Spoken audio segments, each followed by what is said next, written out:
કેમ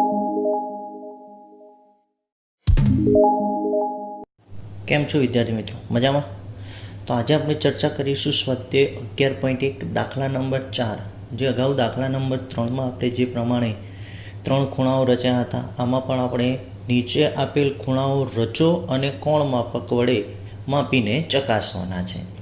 તો અહીં આપણને 3 ખૂણા રચવાના છે, 75, 105 અને 135. તો અહીંયા સૌપ્રથમ આપણે 75 અને 105 હું રચીશ, 135 તમારે સ્વપ્રયત્ને રચવાનો રહેશે. તો જોઈએ પહેલાં 75 અને 105 આપણે એક જ રચનામાં બતાવીશું. કઈ રીતે? તો સૌપ્રથમ આપણે જે પ્રમાણે આપણે ખૂણા દોરવા માટે શું કરતા હતા, એક કિરણ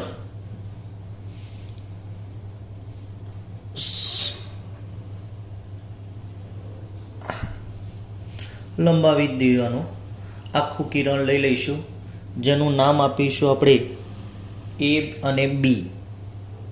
અહીંયા નામ આપીશું એ, આ બાજુ નામ આપીશું બી, અને એને ક્યાં સુધી લંબાવીશું? સી સુધી લંબાવીશું.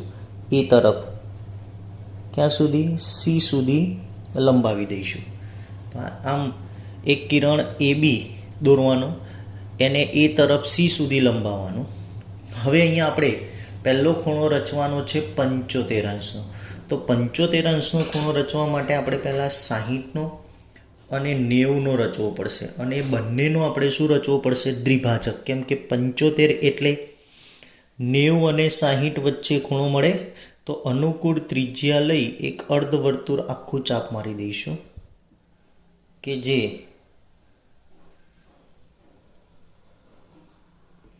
ક્યાં છેદતું હશે? એક્સ અને વાય બિંદુમાં. અહીંયા એક્સ અને અહીંયા વાય બિંદુમાં છેદે. હવે એ જ ત્રિજ્યાએ એક્સને કેન્દ્ર લઈને એક ચાપ મારવાનું, એટલે અહીંયા 60 અંશનો ખૂણો મળશે. અને એક ચાપ લઈ એક આગળ ખૂણો મારીશું, ચાપ મારીશું, જ્યાં આપણને 120 અંશનો ખૂણો મળશે. કેટલા અંશનો? અને આ બંનેનો દ્વિભાજક એટલે વચ્ચે ખૂણો મળશે. અડધાથી સહેજ વધારે ત્રિજ્યા લઈ વારાફરતી એક એક ચાપ મારીશું અહીંયા.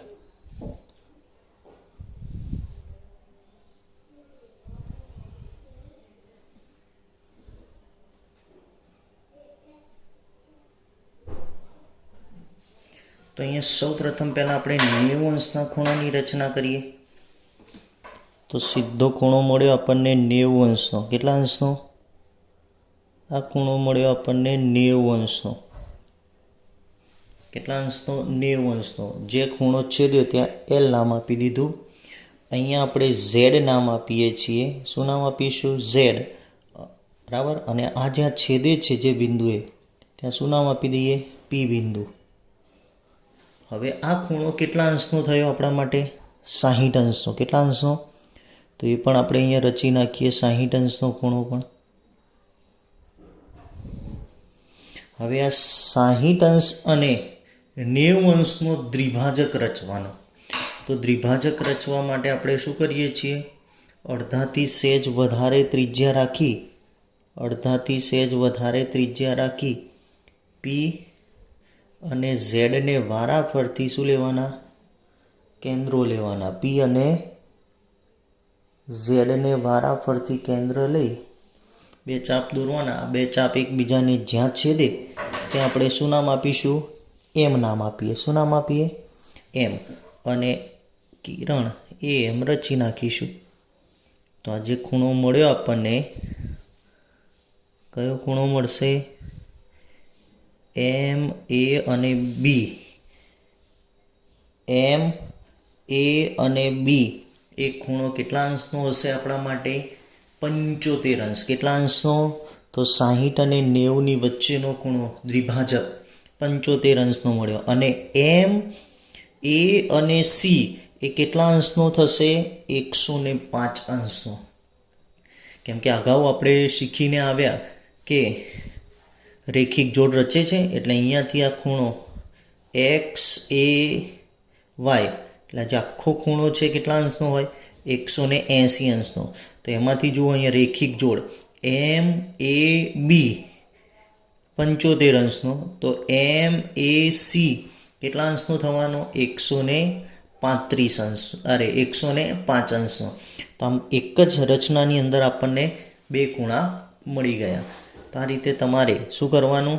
આ 105નો ખૂણો મળ્યો તો પહેલાં 75નો રચવાનો હોય તો 90નો અને 60, એટલે 60 અને 90નો દ્વિભાજક એટલે આપણને શું મળશે? 75 મળ્યો. હવે એ જ 75 આ બાજુની બાજુ લઈએ તો MAC એ કેટલા અંશનો થઈ ગયો? 105 અંશનો. હવે જે ત્રીજી રચના તમારે કરવાની છે 135 અંશ, તો 135 એટલે કોનો દ્વિભાજક થશે? તો એ 90 અને 180નો દ્વિભાજક રચી નાખવાનો. કોનો? 90 અને 80, 180 અંશ. આ 120 થાય, 120થી અહીંયા 180 થશે, એટલે આ જે ખૂણો રહ્યો 90 અંશનો છે. તો આ બંનેનો દ્વિભાજક રચશો એટલે આ દ્વિભાજક જે મળે તમને, જે નામ આપવું હોય ABCD ક્યુ નામ આપી દઈશો તો QAB એ કેટલા અંશનો થઈ જશે? 135. એટલે તમારે સૌ પ્રથમ 90 અંશનો ખૂણો રચવાનો અને પછી આ બંનેનો દ્વિભાજક રચવાનો. દ્વિભાજક ખબર પડી ગઈ? અડધાથી સહેજ વધારે એટલે PY ના અડધાથી સહેજ વધારે ત્રિજ્યા રાખો અને મોટી ત્રિજ્યા રાખી વાયને અને પીને, એટલે બતાવી જ દઉં તમને કે એક વખત વાયને કેન્દ્ર લઈને ચાપ મારવાનું અને એક વખત પીને કેન્દ્ર લઈને ચાપ મારવાનું. અને આ જે ખૂણો મળે અહીંયાથી જે દોરવામાં આવે, અત્યારે હું તમને ડોટેડ લાઇનથી દોરીને બતાવું છું. આ રીતે તમારે આ રીતનો જે ખૂણો મળે અહીંયા ક્યુ નામ આપી દેવાનું. તો QAB એ કેટલા અંશનો હશે? 135 અંશનું તમને મળશે, જે તમારે અલગથી એની રચના દોરવાની રહેશે. ઓકે, જોઈએ હવે રચનાના મુદ્દા. તો રચનાના મુદ્દા નંબર 1 કે કિરણ AB દોર્યું તેને A તરફ લંબાવી રેખા CAB મેળવી આપણે અનુકૂળ ત્રિજ્યા અને એ કેન્દ્ર લઈ એક અર્ધવર્તુળ ચાપ માર્યું જે રેખા CAB ને X અને Y બિંદુમાં છેદ્યું. હવે એક્સને કેન્દ્ર લઈ તેમજ ત્રિજ્યા તે જ ત્રિજ્યા લઈ એક ચાપ માર્યો જે પ્રથમ ચાપને ઝેડ બિંદુમાં છેદ્યો અને ઝેડને કેન્દ્ર લઈ તે જ ત્રિજ્યાએ બીજો એક ચાપ માર્યો જે ક્યાં છેદ્યો? બીજો ચાપ માર્યો જે પ્રથમ ચાપને ક્યુ બિંદુમાં, એટલે કયા બિંદુમાં આપણા માટે? આ ક્યુ બિંદુમાં છેદ્યો. હવે ઝેડ અને ક્યુને વારાફરતી કેન્દ્ર લઈ એક એક ચાપ માર્યો જે એલ બિંદુમાં છેદ્યો. આમ ખૂણો LAB 90 અંશનો મળ્યો. કેટલા અંશનો મળ્યો? 90 અંશનો. હવે એક્સને કેન્દ્ર લઈ AX જેટલી ત્રિજ્યા લઈ વર્તુળનું એક ચાપ દોર્યું જે ઝેડ બિંદુમાં છેદ્યું છે. કિરણ AZ દોર્યો જેથી ખૂણો ZAB દેખાય આ 60 અંશનો મળ્યો. હવે ખૂણો LAZ